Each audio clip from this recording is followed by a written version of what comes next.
The observation vessel moved quietly through the darkness of space. Commander Zoroth stood at the center of the bridge, his pale gray hands folded behind his back. His large black eyes watched the viewscreen as a small blue planet grew larger with each passing moment. Earth. He had heard stories about this world since he was a child. Every Vetheri knew about the primitive planet that had been marked for future use. 3,000 years had passed since the Dominion last visited this corner of the galaxy. Back then, the scouting teams had found nothing of interest. Just a young species still learning to walk upright, still fighting with rocks and sharpened sticks. The reports described them as violent, short-lived, and destined for extinction. The Council had decided to wait. Let the creatures destroy themselves. Then harvest the planet for its water and minerals. But waiting had taken longer than expected. The Dominion had other matters to attend to. Wars with neighboring empires. Resource shortages on the homeworld. Political disputes that lasted centuries. Earth had been forgotten, left to rot in the records of some forgotten archive now. Zoroth was here to finally claim what belonged to the Dominion. Lieutenant Navarra sat at the science station, her four-fingered hands moving across the glowing controls. She was young, barely 200 years old, and this was her first deep space assignment. Her silver hair was pulled back in the traditional military style, and her gray skin was smooth and unmarked by age. "Commander, I am getting strange readings from the planet," she reported. Her voice carried a note of confusion. Zoroth turned toward her. "What kind of readings?" "The atmosphere has changed significantly since our last recorded visit. Oxygen levels are higher. Pollution markers are lower than expected. And there are unusual energy signatures coming from the surface." Zoroth frowned. This was not what he had anticipated. According to the old projections, the planet should be a wasteland by now. The humans should have poisoned their own air and water long ago. That was what primitive species always did. "Perhaps our instruments need adjustment," he suggested. "Run the scan again." Navarra did as ordered. The results came back the same. Science Officer Corvin, an older male with deep lines across his face, walked over to study the data. He had served the Dominion for over 500 years and had seen many strange things in his time. But even he seemed puzzled. "These readings make no sense," Corvin muttered. "There are structures on the surface. Large structures. And they appear to be generating power." "Ruins," perhaps Zoroth said. "The remains of whatever civilization they managed to build before their collapse." Corvin shook his head slowly. "No, Commander. These structures are active. I am detecting heat signatures, movement, communication signals. Whatever is down there, it is very much alive." A heavy silence fell over the bridge. Zoroth felt a cold sensation spreading through his chest. This was supposed to be a simple mission. Land on the abandoned planet, establish a colony outpost, and send word back to the homeworld. There was not supposed to be anyone here. "Bring us closer," Zoroth ordered. "I want visual confirmation." The vessel descended through the upper layers of the atmosphere. Clouds parted around them like curtains being drawn back, and then they saw it. Cities. Massive, gleaming cities that stretched across the landscape. Towers of glass and metal that reached toward the sky. Lights burning in patterns that suggested roads, highways, transportation networks, and ships. Hundreds of ships moving through the air and beyond it, climbing into space with casual ease. Navarra gasped softly. "By the Ancient Ones. What happened here?" Zoroth could not answer. He stood frozen, staring at the impossible scene before him. The primitive creatures they had dismissed as irrelevant had built all of this. In 3,000 years, they had gone from stone tools to starships. It was not possible. "It should not be possible," Commander Corvin said quietly. "We need to leave. Now, before they detect us." Red warning lights flashed across every console. Navarra's hands flew across her controls as she tried to make sense of the incoming data. "Two vessels approaching at high speed," she reported. "They are much faster than us. I cannot outrun them." Zoroth watched the view screen as two sleek shapes appeared on either side of their observation vessel. The human ships were angular and aggressive, built for combat rather than study. Weapons systems glowed along their hulls, ready to fire at a moment's notice. A voice crackled through the communication system. It spoke in a language the translation matrix struggled to process. But after a few seconds, the words became clear. Unidentified craft, you have entered protected airspace. Identify yourselves immediately, or you will be escorted to a holding facility. This is your only warning. Navarra looked at Zorath with wide, frightened eyes. Commander, what do we do? Zorath had no answer. In all his years of service, he had never faced a situation like this. The Velthari Dominion was one of the oldest powers in the known galaxy. They did not surrender. They did not bow to lesser species, but looking at those human ships, at the weapons pointed directly at his vessel, Zorath understood something terrible. The humans were not a lesser species anymore. They had become something else entirely. Something dangerous. Open a channel, he said finally. His voice sounded strange to his own ears. Tell them we come in peace. Tell them we did not expect to find their world inhabited.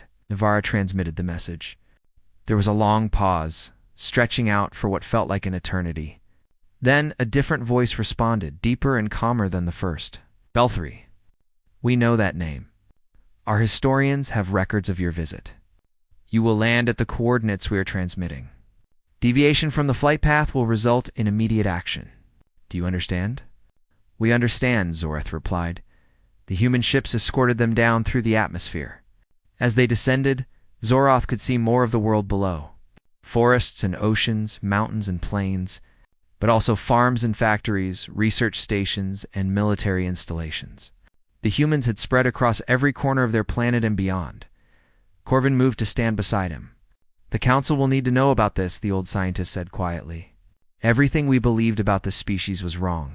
Zorath nodded slowly. Yes, we made a terrible mistake 3,000 years ago. We looked at these creatures and saw only what we expected to see. We never considered that they might surprise us. The shuttle touched down on a landing platform surrounded by armed soldiers. Through the viewport, Zorath could see at least 40 of them, each carrying weapons he did not recognize. A woman stepped forward from the group, her dark hair pulled back tightly. Her uniform decorated with symbols of rank and authority, she looked up at the Velthari vessel with an expression that was impossible to read. Welcome back to Earth, she said, her voice carrying clearly through the external sensors. You have been gone a very long time. We have much to discuss. Commander Zorath took a deep breath and prepared to face the consequences of his ancestors' arrogance. The Dominion had come to claim a dead world. Instead, they had found an empire waiting for them. And he had the terrible feeling that this was only the beginning. The shuttle doors opened with a soft hiss. Commander Zorath stepped out first, his boots touching human soil for the first time in his long life. The air was clean and cool, carrying the scent of growing things that he did not recognize. Behind him, Lieutenant Navarra and Science Officer Corvin followed in silence. The armed soldiers watched them with steady eyes. Their weapons remained lowered but ready. Zorath noticed that they showed no fear, no hesitation. These were not the scattered tribespeople his ancestors had observed 3,000 years ago. These were trained warriors, confident in their strength. The woman who had spoken earlier approached them. Up close, Zorath could see the lines of experience on her face, the sharp intelligence in her dark eyes. She moved with the careful grace of someone who had spent decades making difficult decisions. I am Admiral Catherine Brooks of the United Earth Coalition, she said. You will come with me. The Council is waiting. Zorath inclined his head respectfully. I am Commander Zorath of the Velthari Dominion. These are my officers, Lieutenant Navarra and Science Officer Corvin. We thank you for your welcome. Admiral Brooks did not smile. Save your thanks, Commander. You have not yet heard what we have to say. She led them across the landing platform and into a large building made of white stone and glass. The corridors were wide and brightly lit. Humans in various uniforms moved past them, some pausing to stare at the strange gray-skinned visitors. Zorath felt their eyes upon him and fought the urge to shrink away. Your people have built impressive structures, he offered, trying to break the uncomfortable silence. Admiral Brooks glanced at him. You expected to find ruins.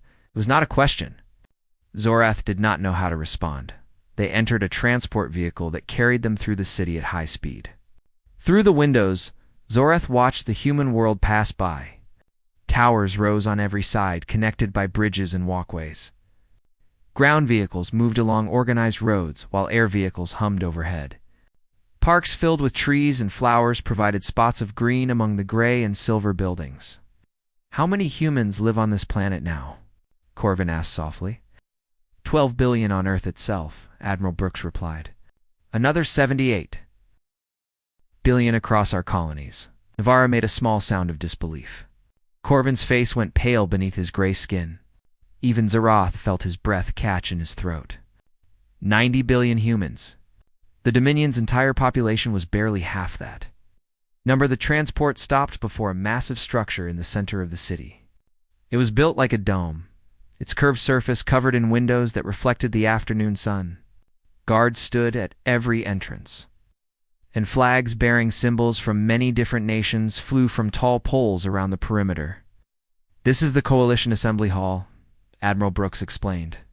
"The representatives of every human nation gather here to make decisions that affect our entire species. Today, they have gathered to meet you." Inside the assembly chamber was vast and circular. Thousands of seats rose in tiers around a central platform. Every seat was filled. Humans of every age and appearance looked down at the three Svelthari officers as they were led to the center of the room. Zorath had faced enemy fleets in battle. He had negotiated with hostile powers across the galaxy, but he had never felt as small as he did in that moment, standing before the collected representatives of humanity. A man rose from a prominent seat in the front row. He was middle-aged, with graying hair and a serious expression. His voice carried easily through the chamber when he spoke. "I am Senator Daniel Gray, Chairman of the Coalition Security Council. Commander Zorath, do you know why you have been brought before this assembly?" Zorath straightened his spine. "I assume you wish to discuss the nature of our presence in your territory?" Senator Gray shook his head slowly. "No, Commander. We wish to discuss the nature of your intentions. Specifically, the intentions your ancestors expressed 3,000 years ago." A murmur spread through the chamber. Zorath felt a cold knot forming in his stomach. "Our historians have been studying the records left behind by your original scouting team," Senator Gray continued. "They were quite thorough in their documentation. Would you like to know what they wrote about us?" Before Zorath could respond, a holographic display flickered to life above the central platform. Strange symbols appeared, clearly Velthari script, followed by a translation in human language. Subject species. Designation: Terran bipeds. Technological level: pre-industrial. No evidence of organized civilization. Aggressive behavior observed between tribal groups. Estimated lifespan of individuals: 40 to 50 standard cycles. Recommendation: Mark. Planet for future resource extraction. Estimated time until species self-termination: 800 standard cycles. The chamber fell silent. Every eye was fixed on Zorath. "There is more," Senator Gray said. "Your scouts also transmitted a secondary recommendation to your homeworld. It suggested that if any members of our species survived, they could be collected and used as manual labor for mining operations." The exact term used was livestock potential. Navarra lowered her head in shame. Corvin closed his eyes. Zorath stood frozen, unable to speak. A woman rose from another section of the assembly. She was younger than Senator Gray, with sharp features and auburn hair. "I am Secretary Maria Delgado, head of the Coalition Diplomatic Corps. Commander, we do not share this information to humiliate you. We share it so that you understand the foundation of our relationship with your species." She walked down to the central platform and stood directly in front of Zorath. Despite being smaller than him, she seemed to tower over him in that moment. "For 3,000 years, your people assumed we would destroy ourselves. You marked our world as property to be claimed whenever you felt ready. You saw us as animals, too primitive to matter." Her voice was calm, but carried an edge of steel. "But we did not destroy ourselves, Commander. We grew, we learned. We built ships that can travel between stars. We developed weapons that can crack planets in half. And we did all of this knowing that somewhere out there, someone was waiting to take what was ours. Zorath finally found his voice.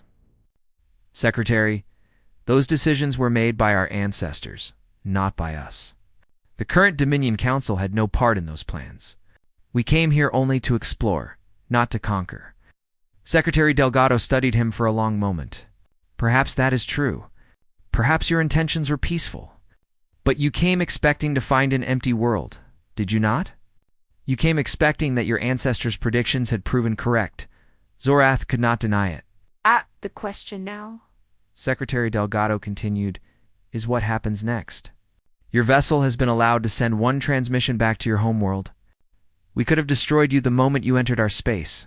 We chose not to. Do you understand why? Zorath shook his head. Admiral Brooks stepped forward. Because we want your leaders to know what they are dealing with. We want them to understand that the primitive creatures they dismissed have become something far more powerful than they ever imagined. And we want them to make a choice. What choice? Zorath asked. Senator Gray rose from his seat again. His voice echoed through the silent chamber. The choice between peace and war, Commander. The choice between partnership and destruction. Your Dominion can accept that humanity is no longer beneath them. You can treat us as equals, respect our territory, and work toward mutual benefit. Or you can cling to your old beliefs, your old arrogance, and face the consequences. He paused, letting the weight of his words settle over the room. We are giving you the chance to do what your ancestors failed to do. See us clearly, recognize what we have become, and never, ever underestimate us again. The holding facility was comfortable, but clearly designed to contain prisoners. Commander Zorath sat on a simple bed in a small room with white walls and no windows. A single door led to a common area where Navarra and Corvin were also being kept. Guards stood outside at all times, polite but watchful. 7 days had passed since their appearance before the Coalition Assembly. 7 days of waiting, wondering, and worrying about what would come next. The humans had provided food and water, medical care, when Corvin developed a cough from the unfamiliar air, and even reading materials translated into Velthari script, but they had given no indication of when the 3 officers would be released. On the 8th day, Admiral Brooks arrived. She entered the common area alone, no guards accompanying her.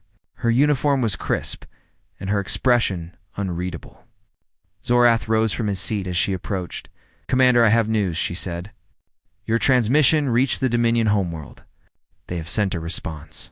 Zorath felt his heart rate quicken. What did they say?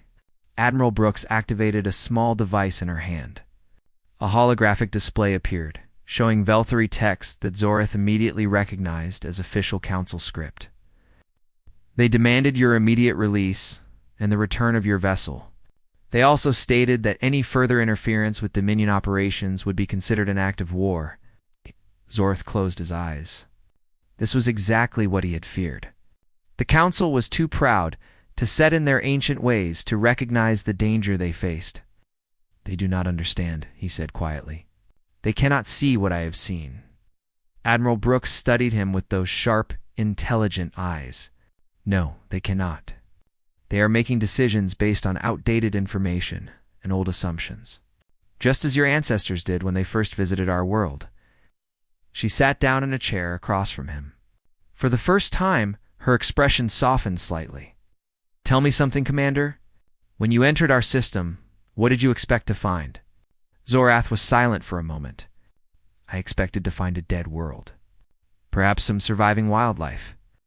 The ruins of whatever primitive structures the humans had managed to build before their extinction. I expected to establish a small outpost and send word back to the homeworld that the planet was ready for colonization. Now I know that everything I believed was wrong. Your species did not destroy itself. It grew stronger. It became something we never imagined possible. He met her gaze directly. I have walked your cities, Admiral. I have seen your technology, your organization, your determination. If the Dominion goes to war with humanity, we will lose. Admiral Brooks nodded slowly. I believe you understand that. The question is whether you can make your leaders understand it as well. Oh. She leaned forward in her chair. We are going to send you home, Commander. You and your officers will be allowed to return to the Dominion with your vessel intact, but you will carry a message with you. Not the official diplomatic response that our council is preparing. A personal message from me to you. What message? Zorath asked. I want you to tell your people what you saw here. Not the statistics, not the military assessments, but the truth of what humanity has become. Tell them about our cities and our ships. Tell them about the assembly chamber and the representatives of every nation on Earth gathered in one place. Tell them that we know what your ancestors planned for us, and that we are not afraid. She stood and walked to the window, looking out at something Zorath could not see. 3,000 years ago, your scouts looked at our ancestors and saw animals. They saw creatures too primitive and too violent to ever amount to anything. And in some ways, they were right. We were violent. We fought each other constantly over land and resources and ideas.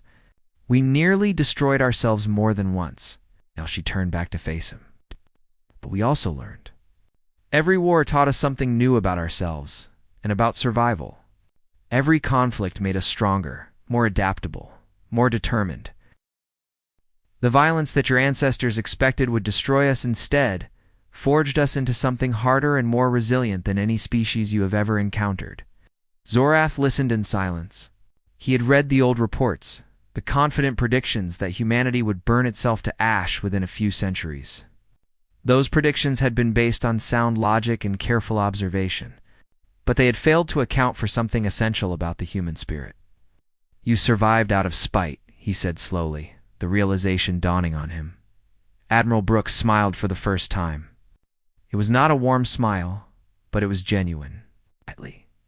When our archaeologists discovered the transmissions your ancestors left behind, it changed everything. Suddenly we had proof that someone out there was watching us, waiting for us to fail. Someone who saw us as nothing more than future property. You cannot imagine how that united us. Old enemies became allies. Ancient grudges were set aside.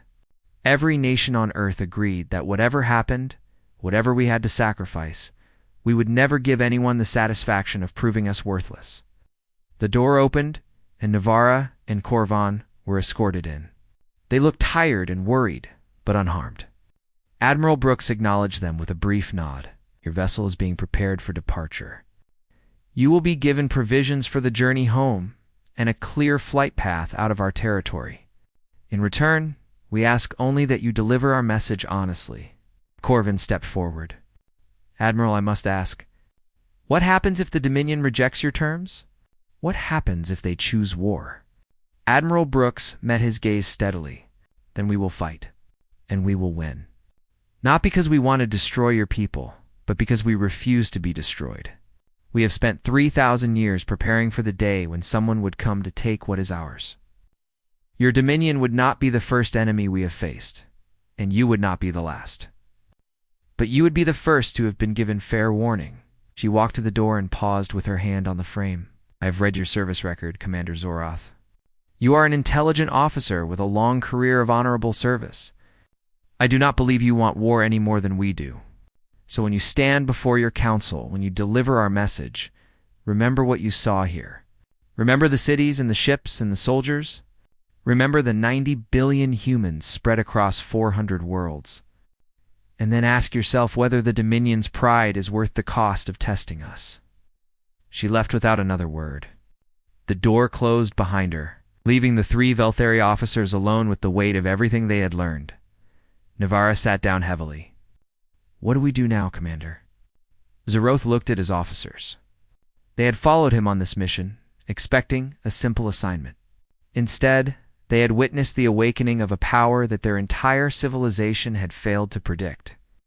We do what the Admiral asked, he said finally. We go home and tell the truth. We show the Council what humanity has become, and we pray that they are wise enough to listen. Corvin shook his head slowly. The Council is not known for wisdom, Commander. They are known for pride and tradition. They have ruled the Dominion for 10,000 years because they never backed down, never showed weakness. Then they will have to change, Zorath replied, because the alternative is extinction. Not ours alone, but theirs as well. The humans have proven that they can do what we thought impossible. If we force them into a war, they will do it again. He looked toward the window, toward the human sky that had once seemed so unremarkable. They will do whatever it takes to survive, and nothing we have will be enough to stop them. The journey back to the Dominion homeworld took 43 days. Zorath spent most of that time preparing his report. Going over every detail of what he had witnessed on Earth, Navarra helped him organize the sensor data and visual recordings. Corvin provided scientific analysis of human technology. Together, they built the most comprehensive assessment of an alien species that any Velthari officer had ever compiled. When the homeworld finally appeared on the view screen, Zorath felt no relief, only dread. The Dominion capital was a massive city that covered most of the central continent. Towers of dark stone rose toward the purple sky, their surfaces carved with the symbols and stories of 10,000 years of history. Ships moved constantly through the air and into orbit, carrying goods and passengers across the empire.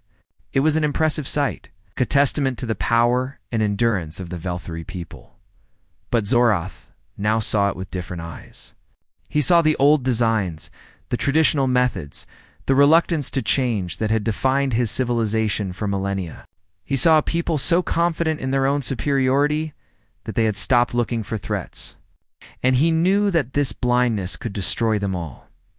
The observation vessel was directed to land at the military command center. A delegation of council representatives was waiting when Zorath and his officers stepped onto the platform. At their head stood High Counselor Yevith, the oldest and most powerful member of the ruling body. Yevith was ancient, her gray skin wrinkled and marked by centuries of service. She had guided the Dominion through 3 major wars and countless smaller conflicts. Her word was law in all matters of state security. And her expression, as she looked at Zorath, was one of cold displeasure. "Commander Zorath," she said, her voice carrying the weight of absolute authority, "you have much to explain. Your transmission has caused great concern among the council." Zorath bowed respectfully. "High Counselor, I understand, but I ask that you reserve judgment until you have seen the full evidence of what we discovered." Yevith's eyes narrowed slightly. "Evidence? You mean evidence that you surrendered to a primitive species without firing a single shot? Evidence that you allowed yourself to be held captive for 8 days while delivering nothing but excuses?" Several of the younger council members behind her nodded in agreement. Zorath recognized Counselor Draven among them, his face twisted with contempt. "With respect, High Counselor, the humans are not primitive. They have not been primitive for a very long time." He activated his personal display unit and projected the visual recordings onto a nearby screen. Images of human cities appeared.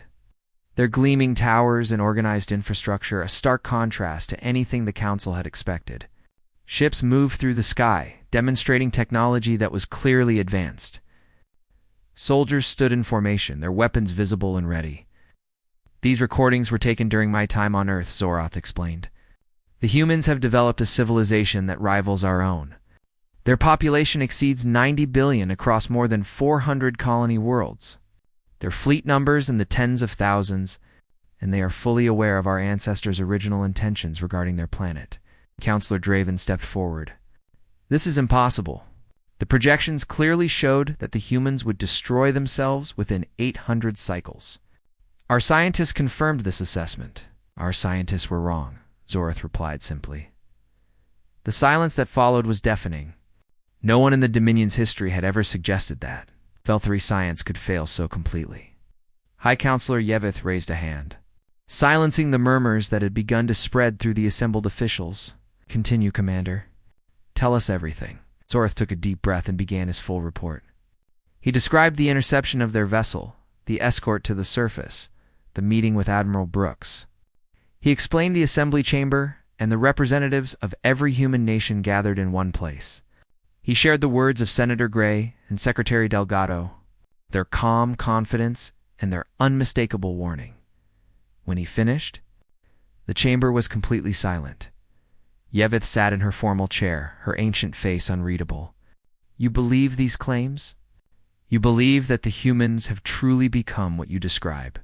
"I walked their streets, High Counselor. I breathed their air. I saw their soldiers and their ships with my own eyes. Yes, I believe it. And their message? Their demand that we acknowledge their strength and treat them as equals? Zorath nodded slowly. They were very clear. They want peace, but they are prepared for war. And High Counselor, based on everything I observed, I believe they would win such a conflict. Counselor Draven laughed harshly. This is absurd. The Dominion has ruled this sector of the galaxy for 10,000 years. We have crushed every enemy who dared to challenge us. You expect us to believe that a species we once considered for livestock has somehow become our equal? Not our equal, Zorath said quietly. Our superior. The words hung in the air like a death sentence. Several council members gasped. Draven's face went pale with rage. Commander, you forget yourself, Yeveth said, her voice dangerous. I speak only the truth, High Counselor. The humans developed under conditions that we could never have predicted. Their violent nature, which our ancestors expected would destroy them, instead made them stronger. Every conflict taught them new ways to survive and adapt. Every challenge drove them to greater achievements. They built their entire civilization on the foundation of competition and struggle. He stepped forward, his voice growing more urgent. They did all of this knowing that someone was watching. When they discovered the transmissions our ancestors left behind, it unified them as nothing else ever had. They stopped fighting each other and started preparing for the day we would return. They have been waiting for us for tea. Whoa, 100 years, High Counselor. They are ready. Science Officer Corvin stepped forward to support his commander. The data supports Commander Zorath's assessment. Human technology, while different from our own, is no less advanced. In some areas, particularly weapons, systems, and propulsion, they may actually exceed our capabilities. A direct military confrontation would be extremely costly for the Dominion. High Counselor Yeveth sat in silence for a long moment. Her ancient eyes moved slowly across the images still displayed on the screen. The human cities, the human ships, the human soldiers. Leave us, she said finally. All of you except Commander Zorath. The chamber emptied quickly. Even Counselor Draven withdrew without protest, though his expression promised future confrontation. When the doors closed, Yeveth rose from her chair and walked slowly toward Zorath. You have served the Dominion faithfully for 300 years, she said. I have read your record. You are not a coward, and you are not a fool. So I will ask you one question, and I expect an honest answer. Yes. High Counselor, the Council rejects the human terms. If we go to war as Counselor Draven, and others will certainly demand what happens to our people, Zorath met her gaze directly. We die, High Counselor. Perhaps not immediately, perhaps not completely. But the humans will not stop until they have destroyed our ability to threaten them ever again. They are a species forged in conflict. They've been fighting for survival since their earliest days, and they have never, ever given up. He paused, searching for the right words. They told me something before I left. They said that the old Dominion scouts gave them a gift without knowing it. The knowledge that someone out there saw them as worthless, as animals to be used and discarded. That knowledge made them determined to prove themselves. They built their empire on spite, High Counselor. On the absolute refusal to be dismissed. Yeveth nodded slowly. Her expression remained unreadable, but something had changed in her eyes. Thank you, Commander. You have given me much to consider. You are dismissed. Zorath bowed and turned to leave. At the door he paused. High Counselor, may I say one more thing? Speak. The humans could have destroyed our vessel the moment we entered their space. They chose not to. They could have kept us as prisoners indefinitely. They chose not to. Every action they have taken has been designed to give us a chance to make the right decision. They want peace. But if we force them to war, they will show no mercy.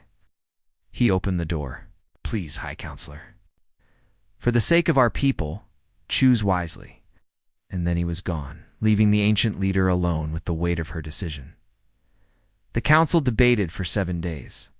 Voices were raised, arguments made, threats exchanged. Counselor Draven and his supporters demanded immediate military action, calling Commander Zorath a traitor and a coward.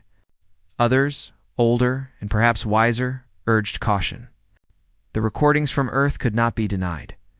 The evidence was too clear, too overwhelming to ignore. In the end, High Counselor Yeveth made the decision herself. On the 8th day, she stood before the full assembly and spoke the words that would change the course of Velthari history. The Dominion will accept the human terms. We will acknowledge their sovereignty, respect their territory, and seek a path toward peaceful cooperation. This is not surrender. This is survival. We will adapt to this new reality as we have adapted to every challenge in our 10,000 years of existence. Counselor Draven rose in fury. This is betrayal. You are betraying everything our ancestors built. You are betraying the Dominion itself. Yeveth's voice was calm, but carried an edge of steel. I am saving the Dominion, Counselor. Our ancestors made a mistake 3,000 years ago. They looked at the humans and saw only what they expected to see. They did not see the potential, the determination, the sheer stubborn will to survive that would transform those primitive creatures into a power that rivals our own. She gestured toward the images still displayed around the chamber. Look at them, Counselor. Look at their cities, their ships, their soldiers. Look at what they built from nothing, from the stone tools and wooden spears that our scouts dismissed as irrelevant. And then tell me that we should go to war with these people. Draven had no answer. I thought not, Yeveth said. The message has been sent. The humans have accepted our response. An embassy will be established on Earth within the year. Commander Zoroth will serve as our first ambassador. Zoroth, standing at the back of the chamber, felt the weight of every eye upon him. He had not expected this. He had expected to be quietly discharged, perhaps even imprisoned for his perceived failures. Instead, he was being given the most important diplomatic position in the Dominion's history. I am honored, High Counselor, he said, bowing deeply. You are qualified, Yeveth replied. You are the only one among us who truly understands what we are dealing with. You have seen the humans as they are, not as we wished them to be. That understanding will be essential in the years to come. The council session ended. The decision was made. The Velthari Dominion, for the first time in 10,000 years, had chosen peace over pride. 1 year later, Ambassador Zoroth stood on a platform overlooking the new embassy compound. The building was a blend of Velthari and human architecture, its curved walls and angular towers creating something entirely new. Around it, the human city stretched in every direction, its lights burning bright against the evening sky. Admiral Brooke stood beside him. She had aged slightly in the year since their first meeting, a few more lines around her eyes, and a touch more gray in her hair. But her gaze was as sharp as ever. You have done well, Ambassador, she said. The Council's acceptance of our terms exceeded our expectations. Zoroth inclined his head. It was not easy. There are still many in the Dominion who see this as weakness, as surrender. They do not understand what I learned during my time here. What did you learn? He considered the question carefully. I learned that strength comes in many forms. The Dominion has always measured strength in ships and weapons, in territories conquered and enemies destroyed. But the humans measure strength differently. You measure it in persistence, in adaptability, in the refusal to accept defeat no matter how overwhelming the odds. He turned to look at the Admiral directly. Your ancestors were primitive by any measure. They had no technology, no organization, no hope of surviving against a more advanced species. If our scouts had decided to act 3,000 years ago, humanity would have been destroyed without ever understanding what was happening. But they did not act, Admiral Brooks said. They waited. And in that waiting, they gave you something invaluable. Time to grow, to learn, to become what you are today. Zoroth shook his head slowly. It was the greatest mistake in our history, and I suspect it will not be the last lesson we learn from you. A shuttle descended from the sky, landing on a nearby platform. Several figures emerged, both Velthari and human, carrying documents and equipment for the ongoing negotiations. Trade agreements, cultural exchanges, scientific cooperation. The foundation of a new relationship between two species that had once been predator and prey. Lieutenant Navarra, now serving as the embassy's chief liaison officer, approached with a data tablet. Ambassador, the Coalition representatives are ready for the next session. Director Samuel Howard has arrived. Zoreth nodded. Thank you, Lieutenant. I will be there shortly. Admiral Brooks extended her hand in the human gesture of partnership. Zoreth took it, feeling the strange warmth of human skin against his own gray flesh. There is one thing I have always wanted to ask you. Admiral asked. When you first intercepted our vessel, when you saw that we had returned after 3,000 years, what did you feel? Fear? Anger? Satisfaction? Admiral Brooks considered the question. All of those things, I suppose. But mostly I felt relief. Relief? We had been waiting for so long. Preparing, building, watching the stars for any sign that someone was coming. When you finally appeared, it was almost a gift. Finally, we could prove ourselves. Finally, we could show the galaxy what humanity had become. She smiled, but there was something fierce beneath the expression. Your ancestors said we would destroy ourselves. They said we were too violent, too primitive, too flawed to ever amount to anything. But they were wrong, Ambassador. We did not destroy ourselves. We destroyed every obstacle in our path. We conquered every challenge. We built an empire that spans hundreds of worlds. And we did it all because someone somewhere said we could not. She looked up at the evening sky, where human ships moved among the stars. Never underestimate spite, Ambassador. Never underestimate the power of a species that has something to prove. Zoreth followed her gaze. Somewhere out there, beyond the reach of any Velthari sensor, humanity's colonies continued to grow and expand. Their population increased with every passing year.